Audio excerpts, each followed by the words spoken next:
अस्सलाम वालेकुम। अच्छा, असां SST जो पेपर सॉल्व करे रहिया हुआसीं। तारीख़ 3 मई 2024, 3 ऐं 5 महीनो। ठीकु आहे। इहो जेको हुयो शाम जो थियो जेको उहो पेपर असां सॉल्व करे रहिया हुआसीं। उन में असांजो हिकिड़ो हिसो रहियल हुयो सिंधी जे MCQs वारो। पहिरें 2 हिसनि में असां जेके ॿिया सुवाल इस्लामियात, समाजी अभ्यास ऐं इंग्लिश जा हुआ उहे सॉल्व कया हुआसीं। हाणे असां कंदासीं सिंधी जा। त शुरू करण खां पहिरियां गुज़ारिश कंदुसि तव्हांखे, अगरि तव्हां मुंहिंजे यूट्यूब चैनल ते नवां आहियो त काइंडली इनखे सब्सक्राइब कयो।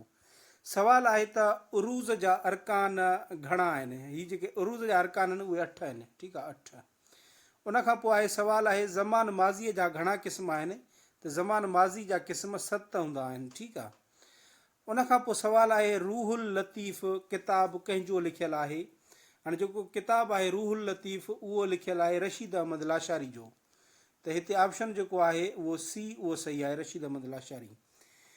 किताबु हैदराबाद जो अॻूणो औज, औज जेको आहे हैदराबाद जो अॻियों औज, हूअ किताबु आहे हैदराबाद जो अॻियों औज।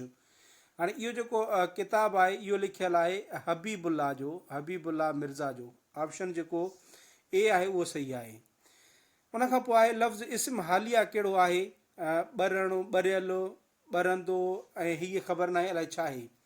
पर इस्म जेको हालिया आहे उहो नून ऐं दाल वाव लॻाइण सां उहो ठहंदो आहे, या वरी ये नून दाल वाव इन्हनि सां इस्म हालिया ठहंदो आहे। मिसाल, मां चांहि पीअंदो स्कूल ॾे अचां थो। हाणे हिते पीअंदो जेको आहे हिकिड़ो कमु कंदे पोइ ॿियो कमु करणु, इहो जेको आहे इन में इस्म हालिया जो जेको आहे इस्तेमालु थींदो आहे। मां चांहि पीअंदो स्कूल अचां थो, या मां सब्ज़ी वठंदो घर अचां थो। त वठंदो इहे जेके आहिनि इस्म हालिया आहिनि।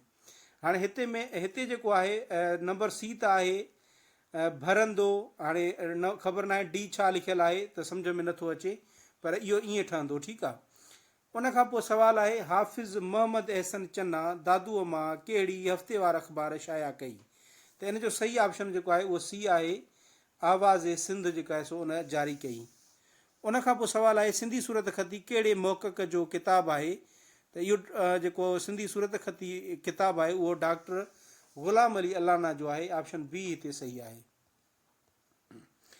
उनखां पोइ आहे वाचूड़नि में लाट कहिड़ी सिन्फ़ में लिखियलु किताबु आहे। हाणे हीअ जेको वाचूड़नि में लाट किताबु आहे इहो कमर शहबाज़ जो आहे, जंहिंमें टीवी ऐं रेडियो जा जेके आहिनि उहे उन में ड्रामा ऐं या नाटक जेके आहिनि उहे लिखियलु आहिनि। त हिते जेको सही ऑप्शन थींदो उहो थींदो डी, नाटक। उनखां पोइ आहे किशन चंद अज़ीज़ जो किताबु अदबी आईनो नसर जी कहिड़ी सिन्फ़ में लिखियलु आहे। हाणे किशन चंद अज़ीज़ जो जेको इहो किताबु आहे अदबी आईनो इहो मज़मून आहे। ठीकु आहे, मज़मूननि जो लिखियलु आहे। त ऑप्शन डी ते सही आहे। लफ़्ज़ इस्म मुश्तक या करदंत कहिड़ो आहे। हाणे हिते जेको लफ़्ज़ इस्म मुश्तक आहे उहो आहे उञा, सिजा, या ईंदो, या ईंदो न बल्कि ईंदड़। हाणे जेके आहिनि ईंदड़, खाईंदड़, चवंदा आहियूं न खटंदड़नि खे इनाम ॾिनो वियो, खटंदड़। हाणे हिते इस्म बि थी वियो ऐं जेको आहे इस्म मुश्तक थी वियो, माना जेको फ़इल मां ठहियलु आहे इस्म। ठीकु आहे। हिते जेको आहे ईंदड़ जेको आहे उहो जेको आहे इस्म मुश्तक आहे। ठीकु आहे। त हीअ हुयो असांजो सिंधी जो पोर्शन। ऐं वीडियो ॾिसण जे लाइ तव्हांजी वॾी महिरबानी। Thank you so much. अल्लाह हाफ़िज़।